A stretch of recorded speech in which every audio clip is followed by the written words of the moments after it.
యేసుక్రీస్తు పరిశుద్ధ నామమును బట్టి ఈ వీడియోను చూస్తున్న మీకు ప్రభు అయిన యేసు నామాన్ని బట్టి శుభాభివందనాలు తెలియపరుస్తున్నాం. ప్రియమైన దేవుని బిడ్డలారా, ఈ సమయంలో మనం దేవుని వాక్యములో నుండి దేవుడు వాగ్దానములను ఎందుకు అనుగ్రహించాడు, ఎలా అనుగ్రహిస్తాడు అన్న దానిని గురించి కొన్ని విషయాలు మనం తెలుసుకుందాం. శ్రద్ధగా ఈ మాటలు చివరి వరకు విని దీవెనలు పొందవలసిందిగా ప్రభు పేరట మీకు తెలియపరుస్తున్నాను. ప్రియమైన దేవుని బిడ్డలారా, దేవుడు తన వాగ్దానములను ఎందుకు అనుగ్రహిస్తాడంటే మొట్టమొదటిగా ఆయన నామమునకు మహిమ కలుగుట కొరకు. ఈ విషయం బైబిల్ గ్రంథములో 2 కొరింథీయులకు రాసిన పత్రిక 1వ అధ్యాయము 20వ వచనములో ఈ మాట ఉంది.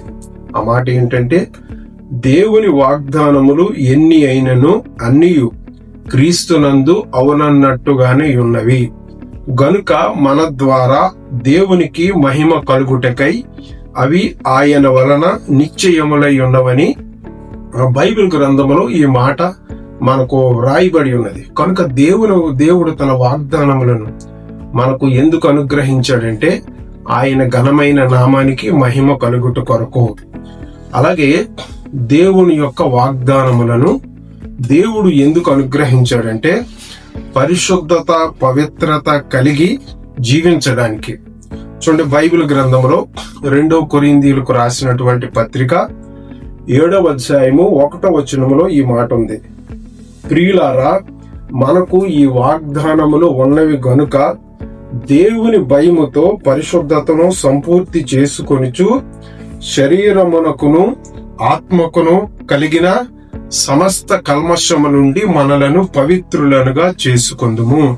కనుక రెండవదిగా దేవుడు తన వాగ్దానములను మనకు ఎందుకు అనుగ్రహించాడంటే పరిశుద్ధత, పవిత్రత కలిగి జీవించుట కొరకు దేవుడు తన యొక్క వాగ్దానములను మనకు అనుగ్రహించాడు అని దేవుడు తన వాక్యం ద్వారా మనకు జ్ఞాపకం చేస్తున్నాడు. మూడవదిగా దేవుడు ఆయన వాగ్దానములను మనకు ఎందుకు అనుగ్రహించాడంటే భ్రష్టత్వము నుండి తప్పించుకొని దేవుని స్వభావములో మనము కూడా పాలివారం అగుట కొరకు. ఈ విషయం బైబిల్ గ్రంథములో 2వ పేతురు 1వ అధ్యాయము 4వ వచనములో ఈ మాట ఉంది. దురాశను అనుసరించుట వలన లోకమందున్న భ్రష్టత్వమును ఈ వాగ్దానముల మూలముగా మీరు తప్పించుకొని దేవ స్వభావమునందు పాలివారగునట్లు వాటిని అనుగ్రహించనని దేవుడు పేతురు భక్తుని ద్వారా తెలియపరిచాడు. కనుక వాగ్దానములను దేవుడు ఎందుకు అనుగ్రహించాడంటే ఈ లోకములో ఉన్న భ్రష్టత్వమును తప్పించుకొని దేవుని స్వభావమును కలిగి జీవించడానికి దేవుడు వాగ్దానములను అనుగ్రహించాడు అని మనం జ్ఞాపకం చేసుకుంటున్నాం. దేవుడు వాగ్దానములను ఎలా అనుగ్రహిస్తాడు అన్న విషయం మీద మనం ధ్యానం చేస్తున్నాం. చూడండి, దేవుడు తన వాగ్దానములను అనుగ్రహించడానికి దేవుడు స్వయముగా ఆయన ఏర్పరచుకున్న ప్రజలతో మాట్లాడి ఆ వాగ్దానములను దేవుడు అనుగ్రహిస్తాడు. దీనికి బైబిల్ గ్రంథంలో ఒక ఉదాహరణ ఉంది. ఆదికాండము 12వ అధ్యాయము 1 నుండి 3 వచనముల వరకు చూచినప్పుడు దేవుడు అబ్రహాముతో నేరుగా మాట్లాడుతూ దేవుడు అంటున్నాడు. బైబిల్ గ్రంథంలో ఎలాగ ఉంటుంది, 2వ వచనములో, నిన్ను గొప్ప జనముగా చేసి నిన్ను ఆశీర్వదించి నీ నామమును గొప్ప చేయుదును, నీవు ఆశీర్వాదముగా నుందువు, నిన్ను ఆశీర్వదించు వారిని ఆశీర్వదించెదను, నిన్ను దూషించు వారిని శపించెదను, భూమి యొక్క సమస్త వంశములు నీ యందు ఆశీర్వదింపబడునని దేవుడు అబ్రహాముతో స్వయముగా మాట్లాడి దేవుడు ఈ వాగ్దానములను అనుగ్రహించాడు. అలాగే బైబిల్ గ్రంథములో అపోస్తుల కార్యములు 26వ అధ్యాయము 26వ అధ్యాయము 16 నుండి 18 వచనాల వరకు మనం చూచినప్పుడు చూడండి, ఇక్కడ దేవుడు అపోస్తులైన పౌలుతో మాట్లాడుతూ అంటున్నాడు, ఈ ప్రజల వలన, ఇశ్రాయేలు ప్రజల వలన, అన్యజనుల వలన నీకు హాని కలగకుండా కాపాడుతానని దేవుడు సౌలుతో స్వయంగా మాట్లాడుతున్నాడు. అలాగే దేవుడు చెప్తూ ఉన్నాడు, ఈ ప్రజలు చీకటి నుండి వెలుగులోనికి, సాతాను అధికారం నుండి దేవుని వైపు తిరగటానికి, అలాగే నా యందరి విశ్వాసము చేత పాప క్షమాపణ, పరిశుద్ధ పరచబడిన ప్రజలు స్వాస్థ్యము పొందినట్లు నేను నిన్ను ఏర్పరచుకొని ఉన్నానని దేవుడు సౌలుతో స్వయంగా మాట్లాడాడు.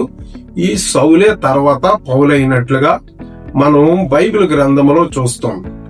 కనుక బైబిల్ గ్రంథంలో దేవుడు అనేక మంది ప్రజలకు వాగ్దానములను స్వయముగా మాట్లాడి దేవుడు అనుగ్రహించాడు. ప్రభునందు ప్రియమైన దేవుని బిడ్డలారా, దేవుడు తన వాగ్దానములను ఆయన ఏర్పరచుకుని దాసులకు తెలియపరిచి, ఆయన దాసుల ద్వారా దేవుడు ఎవరికి వాగ్దానము అనుగ్రహించాలని నిర్ణయించుకుంటాడో వారికి దేవుడు ఆ వాగ్దానము తెలియపరుస్తాడు. దీనికి బైబిల్ గ్రంథంలో ఒక 2 సందర్భాల్ని మీ వినికిడిలోనికి నేను తీసుకుని వస్తున్నాను. మొదటి రాజుల గ్రంథం 17వ అధ్యాయము 8 నుండి 18 వచనాల వరకు మనం చూసినప్పుడు దేవుడు ప్రవక్త అయిన ఏలియాతో చెప్తాడు, నీవు లేచి సారేపతను గ్రామానికి వెళ్ళు, అక్కడ నిన్ను పోషించడానికి ఒక విధవరాల్ని సిద్ధపరిచానని దేవుడు చెప్పిన వెంటనే దేవుని మాటను బట్టి ప్రవక్త అయిన ఏలియా సారేపతు గ్రామానికి వెళ్తాడు. అయితే వెళ్ళిన తరువాత ఆయనకు ఒక విధవరాలు ఎదురైన వెంటనే ఈ ప్రవక్త అయిన ఏలియా ఆమెను మొదట మంచినీళ్ళు ఇమ్మని అడుగుతాడు. ఆమె తీసుకుని రాబోచుంటుండగా ఆయన అంటాడు, అమ్మా ఆ చేతితో నాకు ఒక అప్పం కూడా చేసి తీసుకొని రమ్మని వెంటనే ఆమె చెప్పిన మాట ఏంటంటే, అయ్యా దేవుని జీవంతోడు పట్టెడు పిండి బుడ్డులో కొద్దిగా నూనె ఉంది, ఇది తప్ప ఏమీ లేదు. ప్రవక్త అయిన ఏలియా ఆమెకి మాట చెప్తాడు. ఆ మాట ఏంటంటే మొదటి రాజుల గ్రంథం 17వ అధ్యాయము 14వ వచనంలో ఉన్న మాట. ఆ మాట ఏంటంటే, భూమి మీద యెహోవా వర్షము కురిపించే వరకు ఆ తొట్టులో ఉన్న పిండి తక్కువ కాదు, బుడ్డులో ఉన్న నూనె అయిపోదు అని ప్రవక్త అయిన ఏలియా చెప్పిన వెంటనే ఆమె ఏలియా ద్వారా దేవుడిచ్చిన ఆ మాటను లేదా వాగ్దానాన్ని ఆమె నమ్మి ఏలియాకు మొదట అప్పము చేసి తీసుకొని వస్తుంది. అయితే ఆమె దేవుడు ప్రవక్త ద్వారా ఇచ్చిన వాగ్దానాన్ని ఆమె నమ్మి అలాగూ చేసినప్పుడు ఆ బుడ్డులో ఉన్న నూనె అలాగే ఆ యొక్క పిండి వృద్ధి చెందటం ఆమె కళ్ళారా చూస్తుంది. దాన్ని బట్టి వారు చాలా ఆ దేవుని స్తుతించి ఉండవచ్చని నేను నమ్ముతూ ఉన్నాను. కనుక ప్రియమైన దేవుని బిడ్డలారా, దేవుడు తన వాగ్దానములను ఆయన ప్రజలకు ఆయన ఎన్నుకున్న దాసుల ద్వారా తెలియపరుస్తాడు అని దేవుని వాక్యం మనకు తెలియపరుస్తుంది. అలాగే 2వ రాజుల గ్రంథం 6వ అధ్యాయము 25వ వచనం మనం చూసినప్పుడు ప్రవక్త అయిన ఎలీషా కాలములో షోమ్రోను పట్టణములో భయంకరమైన కరువు ఉంది. 2వ రాజుల గ్రంథం 6వ అధ్యాయం 25వ వచనంలో మనం చూసినప్పుడు గాడిద తలకాయ 80 రూపాయలు, అరపావు పావురపు రెట్ట 5 రూపాయలకు అమ్మబడుతూ ఉంది. అంత కఠినమైన కరువు షోమ్రోను పట్టణంలో ఉంది. అయితే రాజు ప్రవక్త అనే ఎలీషా దగ్గరకు వచ్చి షోమ్రోను పట్టణం యొక్క దుస్థితి, ఆ కరువు గురించి తెలియపరిచినప్పుడు ప్రవక్త అని ఎలీషా ఒక వాగ్దానము, దేవుడిచ్చిన మాటను, ఆ వాగ్దానాన్ని రాజుకు ఇలా తెలియపరుస్తూ ఉన్నాడు. 2వ రాజుల గ్రంథం 7వ అధ్యాయం 1వ వచనంలో మనం చూసినప్పుడు అప్పుడు ఎలీషా రాజుతో ఇలాగ చెప్పాడు. ఆ మాట ఏంటంటే, రేపు ఈ వేళకు షోమ్రోను ద్వారమందు రూపాయి 1ంటికి 1 మానిక సన్నని పిండియు, రూపాయి 1ంటికి 2 మానికల యవలను అమ్మబడును అని ప్రవక్త అనే ఎలీషా దేవుడు తెలియపరిచిన మాటను, ఆ వాగ్దానాన్ని రాజుకు చెప్పిన వెంటనే రాజు యొద్ద ఉన్న ఒక అధికారి మాట అంటాడు, దేవుడు ఆకాశమందు కిటికీలు తెరిచినప్పటికీ ఇలాగ జరగదు, పట్టణమంతా ఎంత భయంకరమైన కరువు ఉంటే ఒక్క రోజులో పరిస్థితి ఎలా మార్చబడుతుంది అని ఆ అధికారి చెప్తాడు. కానీ ఇక్కడ మనం గమనించినట్లయితే 7వ అధ్యాయం అంతా మనం చూసినప్పుడు ప్రవక్త అయిన ఎలీషా ద్వారా దేవుడు సెలవిచ్చిన మాటను బట్టి ఒక్క రోజులో షోమ్రోను పట్టణంలో ఉన్న కరువు అంతా పోయింది, సమృద్ధి అక్కడ వచ్చినట్లుగా మనం చూస్తాం. కానీ దేవుని వాగ్దానమును నమ్మని ఆ అధికారి అక్కడ చనిపోయినట్లుగా మనం చూస్తాం. కనుక ప్రియమైన వారలారా, దేవుడు తన వాగ్దానములను ఆయన ప్రజలకు ఆయన ఎన్నుకున్న దాసుల ద్వారా కూడా అనుగ్రహిస్తాడు. వాటిని కూడా నిర్లక్ష్యం చేయకుండా విశ్వాసంతో స్వీకరించి విధేయత చూపినప్పుడు ఆ వాగ్దాన ఫలమును తప్పకుండా పొందుకుంటాం. అలాంటి వారిగా మీరుండే కృపను దేవుడు మీకు దయచేయునుగాక.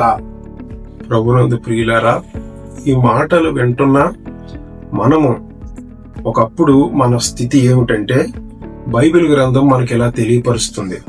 ఎఫెసీయులకు రాసిన పత్రిక 2వ అధ్యాయము 12వ వచనములో ఉన్నమాట, ఆ కాలమందు ఇశ్రాయేలుతో సహపౌరులు కాక పరదేశులను, వాగ్దాన నిబంధనలు లేని పరజనులను, నిరీక్షణ లేని వారును, లోకమందు దేవుడు లేని వారునై ఉండి క్రీస్తుకు దూరస్తులై ఉంటురని జ్ఞాపకం చేసుకొనుడి అని ఇక్కడ అపోస్తుడైన పౌలు ద్వారా దేవుడు మనకు మన యొక్క పూర్వ స్థితిని జ్ఞాపకం చేస్తూ ఉన్నాడు. అంటే ఒకప్పుడు మనము అంటే ఆశీర్వదించబడిన వాగ్దానములు పొందిన ఇశ్రాయేలీలతో మనం సహపౌరులము కాదు. తర్వాత మనకు ఒక వాగ్దానము గాని నిబంధన గాని లేదు, నిరీక్షణ కూడా లేదు. దేవుడు అంటే ఏమిటో తెలియని దుస్థితిలో మనము ఉన్నప్పుడు యేసు ప్రభువు వలన మనము ఇప్పుడు ఏంటంటే వాగ్దానములకు, నిబంధనకు పాత్రులమయ్యామని బైబిల్ గ్రంథము మనకు తెలియపరుస్తుంది. చూడండి, గలతీయులకు రాసిన పత్రిక 3వ అధ్యాయము 13, 14 వచనాల్లో ఉన్న మాట ఆఖరిగా మీ వినికిడిలోనికి తీసుకొస్తున్నాం. ఆ మాట ఏంటంటే, అబ్రహాము పొందిన ఆశీర్వచనము క్రీస్తు యేసు ద్వారా అన్యజనులకు కలుగుటకై క్రీస్తు మన కోసము శాపమై మనలను ధర్మశాస్త్రము యొక్క శాపము నుండి విమోచించెను అని బైబిల్ గ్రంథము తెలియపరుస్తుంది. ప్రియమైన వారలారా, కీర్తన గ్రంథం బైబిల్ గ్రంథంలో 51వ అధ్యాయము 5వ వచనం ప్రకారం ప్రతి మనిషి పాపములో పుట్టినవాడు. అలాగే రోమీయులకు రాసిన పత్రిక 3వ అధ్యాయము 21వ వచనములో ఉన్నమాట, ఏ భేదమును లేదు, అందరూ పాపము చేసి దేవుడు అనుగ్రహించు మహిమను పొందలేకపోతున్నారు. మనుషులందరూ ఒకప్పుడు ఈ దుస్థితిలో ఉన్నవారే. కానీ ఎవరైతే యేసు ప్రభువారిని తమ సొంత రక్షకునిగా అంగీకరించి ఆయన రక్తము చేత కడగబడ్డారో వారందరూ కూడా వాగ్దానములకు, నిబంధనలకు పాత్రులయ్యారని బైబిల్ గ్రంథము తెలియపరుస్తుంది. కనుక ఏంటంటే దేవుడు మనలను వాగ్దానములకు పాత్రులుగా చేశాడు. కనుక ప్రభు యందు విశ్వాసంతో ఆయన ఎడల విధేయత కలిగిన వారమై జీవించి ఈ సంవత్సరములో దేవుడు మనకు అనుగ్రహించిన వాగ్దానములను, ఆ వాగ్దాన ఫలములను అనుభవిద్దాం. దేవుడు అట్టి కృప ఈ మాటలు వింటున్న మీకు దయచేయునుగాక. ఆమేన్.